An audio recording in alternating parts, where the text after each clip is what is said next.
Hello everyone, I am Amit Kumar और आज हम करने वाले हैं क्लास 12th का एक topic electric dipole and dipole moment. ठीक है, तो सबसे पहले हम पहला समझते हैं कि इलेक्ट्रिक डाइपोल होता क्या है। तो जैसे इलेक्ट्रिक डाइपोल होता क्या है, जैसे हमारे पास दो चार्जेस हैं, है ना। हमारे पास दो चार्जेस हैं और दोनों के मैग्नीट्यूड सेम है। ये मान लो क्यू है तो इसका भी मैग्नीट्यूड क्यू है, बट दोनों के साइन अपोजिट है। एक पॉजिटिव है और एक नेगेटिव है और दोनों को कुछ डिस्टेंस से रखा हुआ हमने, दोनों को कुछ डिस्टेंस से रखा हुआ है हमने स्पेस में। ठीक है, तो इसे हम क्या बोलेंगे, इलेक्ट्रिक डाइपोल।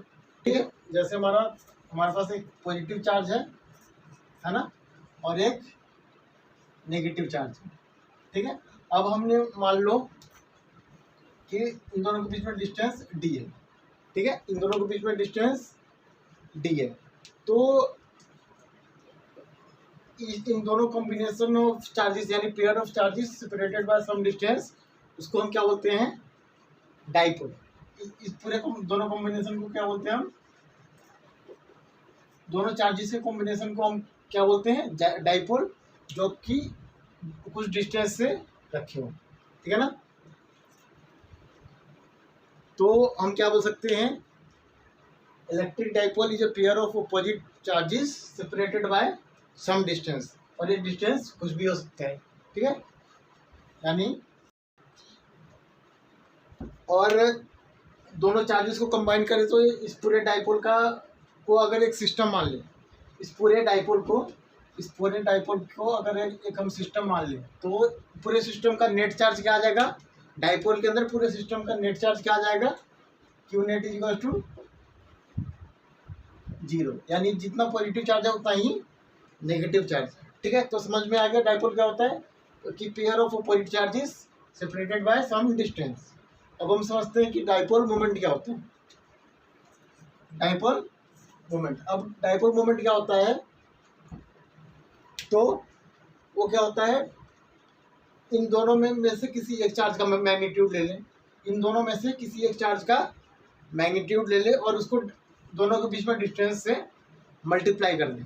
ठीक है ना, तो वो क्या होगा, यानी डाइपोल मोमेंट क्या होता है, इन दोनों का प्रोडक्ट होता है, magnitude of charges one of the charge into distance between the charges, यानी Q इंटू डी, है ना, और वो क्या होता है P। डाइपोल मोमेंट को हम किससे डिनोट करते हैं, P से। ठीक है, P equal to Q into D. अभी तो डाइपोल मोमेंट का मैग्नीट्यूड आ गया, है ना। अब जो डाइपोल मोमेंट क्या होता है,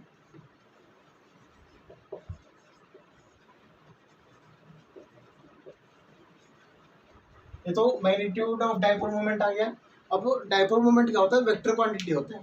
ठीक है, जो डाइपोल मोमेंट है जो है वो क्या होता है, वेक्टर क्वांटिटी होता है, और उसका डायरेक्शन क्या होता है, जैसा हमें पता है कि इलेक्ट्रिक फील्ड का डायरेक्शन क्या होता है, पॉजिटिव टू नेगेटिव, है ना, positive to negative electric field का डायरेक्शन होता है।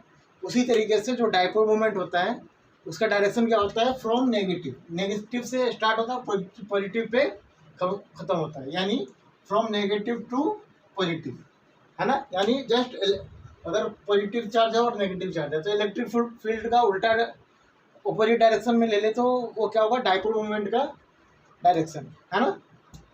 तो हम बोल सकते हैं कि डाइपोल मोमेंट क्या होता है, vector quantity.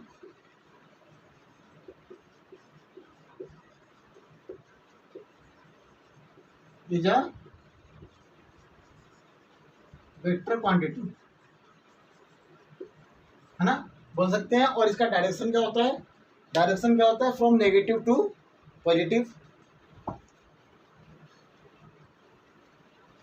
It's direction is from negative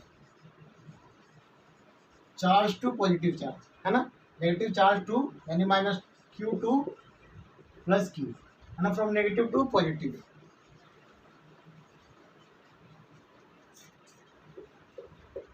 ठीक है, अब क्योंकि ये वेक्टर क्वांटिटी होता है और इसका डायरेक्शन भी होता है, अच्छा इसका कुछ ना कुछ डायमेंशन होगा ना, इसका कुछ ना कुछ डायमेंशन होगा, तो वो क्या होगा, तो इसका डायमेंशन क्या होगा, जैसे हमें फॉर्मूला पता है, तो डायमेंशन ऑफ चार्ज क्या होता है, डायमेंशन ऑफ चार्ज क्या होता है, एम्पेयर इंटू टाइम, है ना। और क्योंकि इन दोनों के बीच में डिस्टेंस क्या है डी, तो डी का डायमेंशन क्या होता है, डी का डायमेंशन क्या होता है एल, है ना। तो अगर हम इससे डायमेंशन निकालें, तो क्या होगा, P इक्वल्स टू Q यानी A इंटू टी, है ना, इंटू एल, यानी एल टी की पावर 1 ए की पावर 1, है ना। अब इसका एसआई यूनिट क्या होगा, ये तो हमने डायमेंशन निकाल लिया, अब इसका एसआई यूनिट क्या होगा मोमेंट का, तो डायपोल मोमेंट का एसआई यूनिट क्या होगा, तो हम क्या करेंगे फॉर्मूले से ही निकाल सकते हैं, है ना। तो फॉर्मूले से क्या आएगा, P इक्वल्स टू Q, यानी Q का एसआई यूनिट क्या होता है कूलम, यानी कूलम, और डिस्टेंस का दो चार्जेस के बीच में डिस्टेंस यानी मीटर, यानी इसका एसआई यूनिट क्या होगा न्यूटन, सॉरी कूलम मीटर। ठीक है, तो हम थोड़े अच्छे अच्छे क्वेश्चन करते हैं, क्योंकि अगर हम आसान सा क्वेश्चन लेंगे तो आराम से कर लेंगे। जैसे दो चार्जेस है उसके बीच में डायपोल मोमेंट निकालना है, जैसे हमारे पास एक पॉजिटिव चार्ज है और दूसरा नेगेटिव चार्ज है, उन दोनों के बीच में डिस्टेंस ए, उन दोनों के बीच में डिस्टेंस क्या है ए, है ना।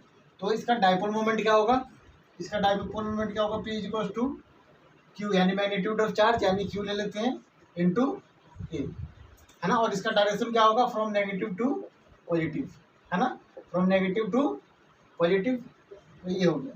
बट अगर हमारा थोड़ा अच्छा सा क्वेश्चन आ जाए, दो चार्जेस का तो आप कर लोगे, बट हमारा थोड़ा अच्छा सा क्वेश्चन है, जैसे एक क्वेश्चन है,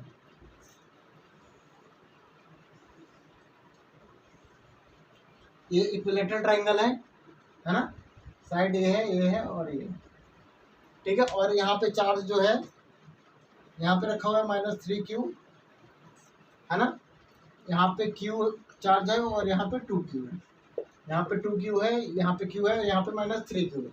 तो इसका डायपोल मोमेंट क्या होगा हमें निकालना है, ठीक है। और इक्विलेटरल ट्रायंगल के वर्टिसेस पे चार्जेस रखे हुए हैं, है ना। तो इस पूरे कॉम्बिनेशन का डायपोल मोमेंट निकालना है। तो सबसे पहले हमें क्या देखना पड़ेगा कि डायपोल मोमेंट कौन कौन सा पेयर बना रहे हैं, है ना। सबसे पहले हमें क्या देखना पड़ेगा कि डायपोल कौन कौन सा पेयर बना रहा है। तो अब यहाँ पे चार्ज Q है, तो इसके कॉरस्पॉन्डिंग एक चार्ज चाहिए जिसका मैग्नीट्यूड Q हो और उसका साइन -Q हो, है ना, माइनस हो। तो हम क्या कर सकते हैं, इसको तोड़ सकते हैं, इसमें से एक -Q निकाल लेते हैं, एक -Q निकाल लेंगे तो यहाँ पे क्या हो जाएगा 2 -Q, है ना। जब दोनों को ऐड करेंगे तो इस पर 3 -3Q ही चार्ज रहेगा, है ना। तो अब देख रहे हो आप कि ये दोनों चार्ज मिलके एक डायपोल मोमेंट बना लिया, ठीक है। अब ये 2 है 2Q है, तो उसके corresponding एक -2Q चाहिए, है ना। तो ये हमारा यहाँ पे बन गया, ठीक है। तो इसका डायरेक्शन क्या होगा डायपोल मोमेंट का, इस डायरेक्शन में होगा। हम इसको मान लेते हैं P1, इसको मान लेते हैं P1। अब P1 का मैग्नीट्यूड क्या आएगा, डायरेक्शन तो ये होगा फ्रॉम नेगेटिव टू पॉजिटिव। अब मैग्नीट्यूड क्या होगा, तो P1 is equal to A into Q, है ना, यानी distance between the dipole into magnitude of charge यानी Q इंटू, ठीक है। अब ये आ गया। अब इन दोनों पेयर की वजह से निकालेंगे, तो इन दोनों पेयर की वजह से क्या होगा, along the line joining charges, यानी इन दोनों के लाइन के अलॉन्ग होगा, यानी इस डायरेक्शन में, है ना। अब इसको P2 मान लेते हैं, तो डायरेक्शन क्या होगा -2Q2 + 2Q, और अलॉन्ग द लाइन जिस ट्रायंगल के वर्टिसेस पे रखा हुआ है उसके साइड के अलॉन्ग द लाइन में जाएगा, है ना। यानी P2 की वैल्यू क्या होगी, दोनों में से किसी एक का मैग्नीट्यूड ले लेते हैं, यानी 2Q, इन दोनों के बीच में डिस्टेंस क्या है A, यानी P2 की वैल्यू क्या होगी 2AQ, ठीक है। अब हमारे पास आ गया, अब एक वेक्टर है इस डायरेक्शन में जा रहा है और एक वेक्टर दूसरा इस डायरेक्शन में जा रहा है ना। तो इन दोनों का रिजल्टेंट कैसे निकालेंगे, तो यहाँ पे हमें क्या करना पड़ेगा, parallelogram law of vector addition का यूज करना पड़ेगा। यानी वो क्या होता है, वेक्टर इस डायरेक्शन में है, दूसरा इस डायरेक्शन में, तो उसका रिजल्टेंट का मैग्नीट्यूड कैसे निकालते हैं, A square plus B square plus 2ab cos theta, है ना, A square plus B square plus 2ab cos theta. तो यहाँ पे क्या होगा, यानी p की वैल्यू क्या आ जाएगी, यहाँ पे a की जगह पे क्या है p1, यानी p1 का स्क्वायर, है ना, और यहाँ पे क्या है b की जगह पे p2 का square plus 2 times p1 p2 angle between the dipole, यानी कितना है, इन दोनों के बीच में एंगल क्या है 60 डिग्री, डाइपोल मोमेंट के बीच में एंगल क्या है 60 डिग्री, यानी यहाँ पे cos 60 डिग्री आ जाएगा। ठीक है, तो अब हम क्या करते हैं, p1 और p2 की वैल्यू पुट कर देते हैं यहाँ पे, यानी ये क्या आ जाएगा हमारा p1 स्क्वायर यानी qa का स्क्वायर प्लस p2 का स्क्वायर यानी 2aq का स्क्वायर प्लस 2 टाइम्स p1 यानी aq इंटू 2aq, है, p2 क्या है 2aq, और यहाँ पे cos 60 डिग्री, cos 60 डिग्री की वैल्यू क्या होती है 1/2, यानी यहाँ पे 1/2 रख देंगे, है ना, तो 1/2 से 1/2 कैंसिल, है ना, तो ये हमारे पास क्या आ जाएगा, यानी q a का स्क्वायर प्लस 4aq स्क्वायर, इसको अंदर ही रहने देते हैं ना, प्लस 2aq का होल स्क्वायर आ जाएगा, 2 टाइम्स aq का होल स्क्वायर आ जाएगा, है ना। तो जब हम इसको सॉल्व करेंगे तो क्या आएगा 4 + 2 प्लस यहाँ पे इसका 1 है ना, 1 × q का स्क्वायर लिख सकते हैं, यानी इसको सॉल्व करेंगे तो क्या आएगा हमारे पास, या फिर हम इसको सॉल्व करने के लिए क्या कर सकते हैं, QA है और QA है स्क्वायर है, तो तीनों में से QA का स्क्वायर बाहर ले लेंगे तो बाहर क्या आ जाएगा, QA बाहर आ जाएगा क्योंकि स्क्वायर से रूट हट जाएगा, और अंदर का बच जाएगा हमारा 1 + 4 + 2, है ना। तो हमारा फाइनल आंसर क्या होगा, √7 AQ, फाइनल आंसर क्या होगा √7